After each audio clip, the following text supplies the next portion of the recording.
and was like, oh my gosh, I am dying. I need help immediately. My head started to burn. They seemed so casual about it. Just like, oh, yeah, you have alopecia, you'll be fine. It was a lot of injections at once.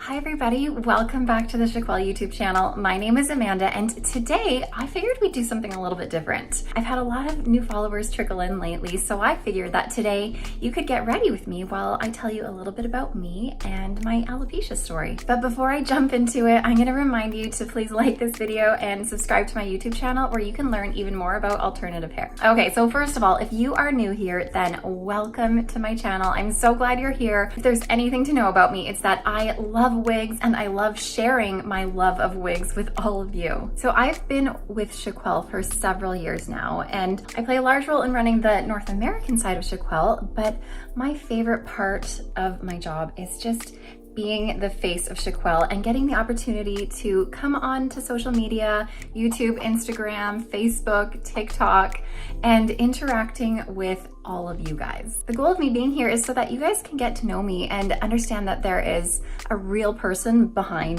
this brand and someone who is going to stand up for you, knowing that I have been through the exact same experience as many of you have. So if you're unfamiliar with my hair loss story, I have what's called alopecia. So for those of you who don't know what that is, it's an autoimmune disorder that essentially just causes your hair to fall out. I have no other autoimmune conditions associated with alopecia, and I am perfectly healthy otherwise. I just don't have a lot of hair. Alopecia is something that is very unpredictable. There is no cure.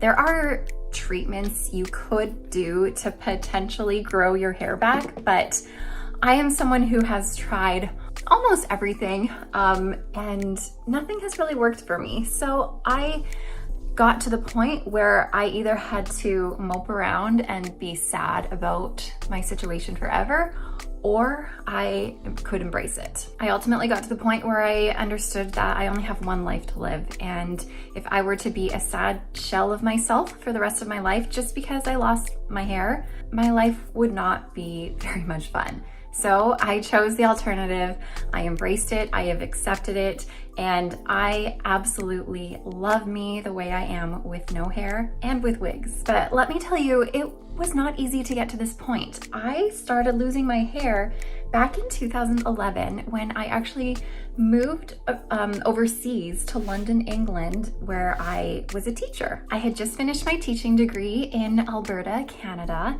and thought I wanted to travel a little bit, but I also wanted to get into teaching too. So I thought, why not combine traveling around Europe with teaching? So I moved to London. I was a substitute teacher for a year, and I was able to travel all over Europe on different breaks. Now that started off as an absolute dream. It was so incredible living over there, experiencing all of the different cultures and all of the different cities, and teaching in a different city. But things started to take a turn for me in January of 2011 when my hair started falling out in clumps. I would find my shower to be completely clogged every time I had a shower. I had to pull the strands of hair out every single day. I would find clumps of hair in my pillow every morning. My vacuum cleaner would jam up because so much hair would get wound up around the bottom of the vacuum cleaner that it would just like jam and stop, and I would have to like pull out strands of hair. I remember running my hands across the carpet of my floor and just like a whole heap of hair would be there. I would brush my hair once and there would be hair. It was a little bit wild. But the craziest thing about it all was that I was in complete denial for probably about 2 months. I just remember thinking to myself, oh, this is something that every girl goes through. Everyone experiences a little extra shedding now and then. I'm just going through a bad shedding time, but it's totally fine. Nothing's wrong with me. Everyone experiences this, whatever. And I kept that up, like I said, for like 2 months until one day, I don't know what happened, but one day I just like immediately panicked and was like, oh my gosh, something is wrong with me. I am dying. I need help immediately. Now, before I panicked about everything, I was noticing a lot of bald spots. My hair loss started at sort of the back of my head here and worked its way up. There was a lot of loss, but still, for some reason, I wasn't panicking. I would just wake up in the morning, find a way to cover it up. I wore a lot of ponytails and sort of scarves around my head and headbands to cover up all of my hair loss. And for some reason, I was fine with it until that one day where I was like, oh dear, I'm dying. So I remember that one day I ended up searching through everywhere I could in London to find somewhere that could potentially help me. And I found this hair loss clinic in central London. So I called them and booked an appointment immediately, not even knowing like who I was going to be seeing, if it was a doctor, if it was just like a person. I don't know. I wasn't even sure what I was doing. I was just like, this says hair loss clinic. I am experiencing hair loss. I must go. So I went there expecting the worst, expecting that they were going to be telling me I had some horrible disease, that I was in fact dying, and that I needed to do something ASAP. But these people, whoever they were, they took one look at me and were like, oh, you have alopecia. And at that point, I didn't know what alopecia was. I had no idea, but they seemed so casual about it. Just like, oh, yeah, you have alopecia, you'll be fine. And they didn't really give me a lot of information about it. They essentially just said, here, take this topical cream, take it home, apply it once a day, and your hair will start to grow back. I was like, yes, ma'am, I will do as you say. I will not look into this at all. You are the master. I will take your voodoo magic cream and I will go home and apply it and all will be better. So I went home that night, I put the cream on, and immediately my head started to burn. As soon as my head started burning, that's when I decided to grab the package and read the ingredients and look at all the side effects that could potentially happen from using this topical ointment or cream or whatever it was. And after doing that, I went and washed my head off right away and threw it in the garbage and decided, nope, this is not what I'm gonna be doing to myself. I need to do more research. I always get mascara on me. Like every single time I do mascara, I always get it all over me. I don't know if you guys do the same thing. By the way, this mascara is L'Oreal Telescopic Lift. It is like my very favorite thing in the whole world. If I could choose one makeup product to have, it would probably be this. It just is lovely. So anyways, once these people told me I had alopecia, that at least gave me a starting point where I could look it up a bit more and realize that I'm not dying and that I'm gonna be okay. And it also gave me insight into how I can proceed from there. So I wasn't even sure these people knew what they were talking about because they didn't do any tests on me. They did nothing. They just were like, you have alopecia. And I believed them. So anyways, what ended up happening is I saw a doctor, I got some blood work, and then that led me to a dermatologist, and it was just all confirmed through that it was just alopecia that I had. So when I saw my dermatologist in London, he said that I could try doing steroid injections into my scalp. So I was like, okay, yeah, that seemed to be something that helped a lot of women grow their hair back. But he did warn me that my hair loss was quite extensive. At the point that I started these injections, I probably had about 40% hair loss, all the way up to like here, plus little patches. So he did warn me that because I was experiencing such great hair loss and that my hair was still falling out, that it might not work in the way that I hope it to work. Oh, I even got some on this side too. These darn lashes always just get me. Anyways, I ended up going through with the injections. But again, because I had such big loss, they did, oh gosh, it was a lot of injections at once, probably around 40 if I can remember. I don't know, this was like in 2011. So this was like 13 years ago. But it was a ton of injections. I would go probably every 6 weeks or so for another round. I think 6 to 8 weeks maybe. And I'm also really bad with needles. Like, I do not do well. So every time I went, I would faint as well. And it was also painful. I did not like the feeling of being injected in my scalp. It just was not fun. So ultimately, after about 3 rounds of that, I ended up stopping due to the pain, due to my fainting every time, and due to the fact that he was right in the sense that it wasn't really helping in the way I wanted it to, because my hair was falling out still all up here, and I was growing a little bit back in small little patches. It wasn't a lot, some was coming back, but it really wasn't very much, and then more was still coming out. So it wasn't really giving me my full head of hair back that I had wanted. So I just stopped. At this point in my life, I was still living in London, of course. I lived with 3 roommates, and out of all of the people in my life, they were really the only ones that I told about my hair loss. I started growing to feel very ashamed. My confidence was at an all-time low.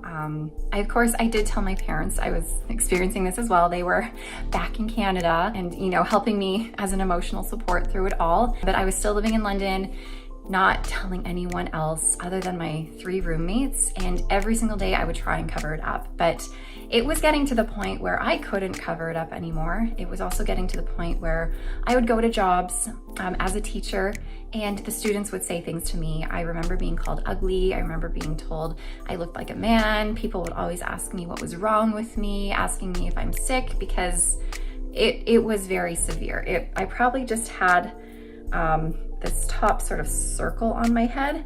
I was starting to get lots of baldness happening throughout here as well. So it was really just a top circle that I would wear in a ponytail most of the time and wear a big thick scarf around it. And it just, I didn't love that. I didn't feel good about myself. I was also gaining a little bit of weight, and I was honestly at like my lowest of lows. Throughout all of this, I did continue to do some traveling around Europe. My mom ended up coming over and she traveled with me to France. I went to Italy by myself. I went to Spain with a couple friends. I ended up traveling to Greece, throughout parts of England, Germany. So I did end up fulfilling my, you know, traveling list that I had wanted to do. But all while doing it, I was honestly just this really sad shell of myself that, sorry, I remember it being very emotional because I was someone who, I always put on a brave face for everyone else. I pretend I'm okay, but then when I'm alone, I'm not. So initially I had the intention of moving to London and just being in Europe for 2 years. I got a 2-year work visa for over there, but after my first year, I just really felt like I had to be home. So I moved back to Canada, and the day after I moved back home was when I purchased my very first wig. Okay, I always have to do my lips without talking because obviously it's like all over the place. So hold on a sec. Okay, I use Kylie Cosmetics matte lip kit in the color Kylie. However, so here it comes with a lip liner and the lip gloss, matte lip gloss, but I find it's too dark for me. It's just a little bit too much for an everyday wear. See, it's a lovely color, but yeah, I don't wear this every single day. So what I do is then I take the NYX Soft Matte Lip Cream in the color Cairo, and it's more of a nude that just kind of tones it down.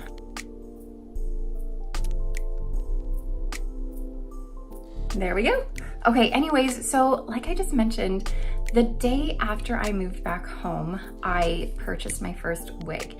And you know, it was actually really great timing to do that, because while I was away for a year, the only people who knew I experienced hair loss were my 3 roommates, my parents, and I think at the time just like one close friend. So the rest of the people in my life back in Canada, they didn't know I was experiencing hair loss. They had no idea that I looked the way that I looked.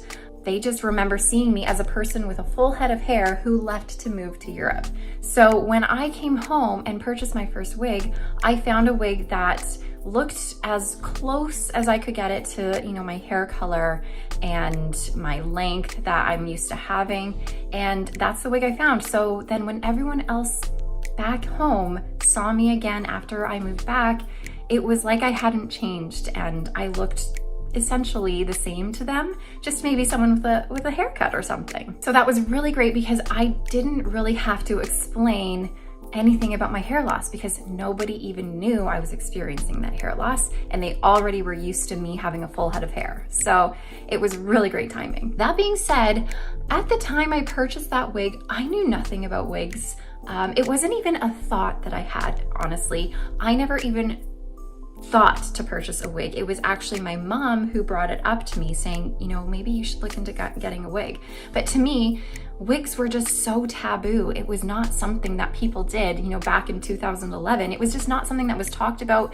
And it was just, you didn't see it. So it wasn't a thought that crossed my mind. But my mom brought it up and I was at the point where I just wanted to feel like myself again. So we went to a wig shop. I tried on a few wigs. I purchased this wig. I thought this wig was amazing, but really I look back on it and oh my Lord, it was not a good wig. I cringe every time I see it. It was just your standard basic cap wig. I didn't know that, you know, monofilament parts existed. I didn't know that lace fronts existed. I didn't know what permatease was, and this one had permatease galore. Anyways, it was not what I would get today. But it seemed to fool enough people, and I didn't have to bring anything up about my hair loss, about my wig wearing. No one really ever asked me. I got the odd compliment on my hair and I would just say thank you. But there was really only one time that someone called me out for wearing a wig, and that one time was like, oh God, it was within the first few months of me wearing wigs and I was not okay with my situation. And I remember she called me out in front of a whole group of girls who I actually didn't know. I was with a friend of mine and her girlfriends, and one of them called me out, and I remember having to get up and leave and go to the bathroom and cry because I was just so embarrassed. So at that point, that really made me get into my head because I was like, oh my gosh, someone actually did notice I'm wearing a wig. Now everybody must know I'm wearing a wig. So that really got me in my head and really made me so self-conscious. It's funny because, you know, initially before I was wearing wigs, I was self-conscious and my confidence was low because I had no hair, and then I thought wigs would change that all, but then I was so self-conscious that someone would find out I was wearing a wig. And I know that there are so many people out there today who are self-conscious about the exact same thing. But that did sort of give me an opportunity to look into wigs a little bit more and sort of research them and figure out a little bit more about them. So after that, I ended up getting another wig, and I got a shorter bob one that had bangs. So it was the same color, and it looked like I just went and got a haircut. And what I ended up doing is I would buy a wig and I would wear it for about 6 months, and then I'd buy another one and I'd wear it for about 6 months. I would never take it off ever. I'd come home and I'd keep my wig on at home. You know, God forbid someone looked in the window as they were walking past the house, or if someone came to the door and I didn't have my wig nearby. Like, I was always so concerned that someone was gonna see me without my hair. So I just wore it all of the time. And I went through that for about 3.5 years. And it wasn't until 2014 that I was like, okay, enough is enough, Amanda. You need to get yourself together. You are the sad shell of yourself. You know, I stopped dancing. I stopped playing soccer. I stopped doing all of the things I loved in fear that my wig would fall off, in fear that someone would notice. I didn't go out with friends as much. I was not the same person, and I was really miserable. So I was like, okay, like, get it together, Amanda. Enough is enough. You have to do something about this. You have one life to live. Like, pull yourself together. So what I ended up doing was sharing my hair loss story on social media. I wrote this post. I shared a picture of me with my wig on, and I shared a picture of me without my wig on. And at that point was when I completely realized that the last 3.5 years of my life, I completely wasted it, because as soon as I shared my story, the amount of people who showed me love and support, and the amount of people who then messaged me separately to share with me that they have hair loss and they are experiencing something similar, or that they want to wear wigs, or that their mom is going through that too, or their friend is, or their cousin is. The amount of people who reached out to me was insane. Also, the amount of people who shared my post, it went so far reaching, like overseas. I ended up getting calls to go on news stations to talk about it. I was on the morning show in our local news station. I had 2 different news stations doing stories on me. It like blew up into this thing that I did not think it was going to blow up into. The local newspaper wrote an article on me that was featured on the front page. It blew up into this thing, and I did not think it was gonna blow up into a thing. I thought I was just sharing my story with a few of my friends on Facebook so that I didn't have to address it anymore, so I could just like see them and not have to talk about it. I was like, okay, posting this, now they'll know, now they won't really ask questions, now I can be a little bit more open about it. But no, it turned into like a humongous thing that, oh my gosh, what it did was it forced me to be okay with it, because suddenly I went from this girl who was not okay with it, who was not okay with who she was, to suddenly being the face of alopecia and the face of a wig wearer in her community and across the world. There were also online articles being written about my story elsewhere. Like, it was weird. It was a weird situation, but that is honestly what completely changed the trajectory of my life. So like I said, I was forced to having to be okay with it.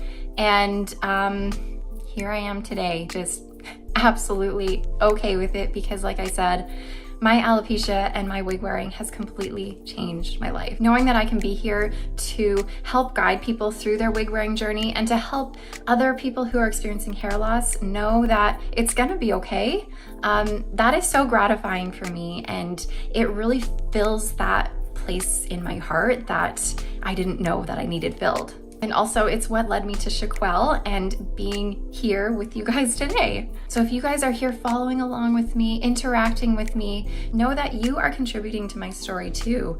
Your comments, your likes, your subscriptions and follows, everything you guys do that supports me helps me be able to help more people, which is just really such a blessing. So if you are new here, thank you for coming along with me on this journey. And if you've been here for a while, then thank you for your constant support. I'm wearing the wig Mesmerized, by the way. This is by Raquel Welch, and this is in the color RL14/22SS Shaded Wheat. It's one of my very, very favorite long wigs.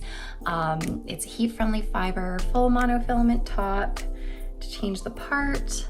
Lace front. I talk about this wig a lot. So you've probably seen me wear this all the time. You're probably like, enough, Amanda, take it off already.